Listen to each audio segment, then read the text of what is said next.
जर मी त्या थर्माकोलच्या बोटीमध्ये बसलो नसतो तर मला कळलं नसतं. ती बोट एवढीशी आहे, एवढीशी आणि एवढी थिक आहे.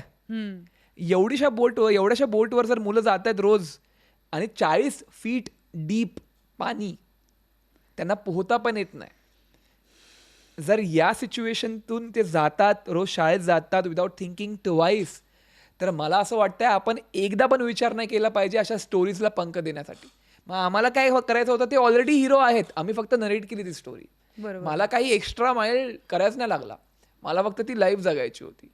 मग जर मी जाऊन हनुमान मंदिरामध्ये बसलो नसतो, जर मी त्या थर्माकोलच्या बोटीवर बसलो नसतो, तर मला कळलं नसतं हाऊ इट फील्स.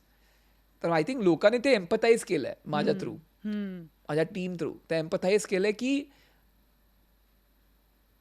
एक यंग मुलगा जर या गोष्टी एका रिलेटेबल पद्धतीने सांगतोय, तर आपण ऐकण्यामध्ये आणि शेअर करण्यामध्ये मागे पुढे नाही बघितलं पाहिजे. बरोबर.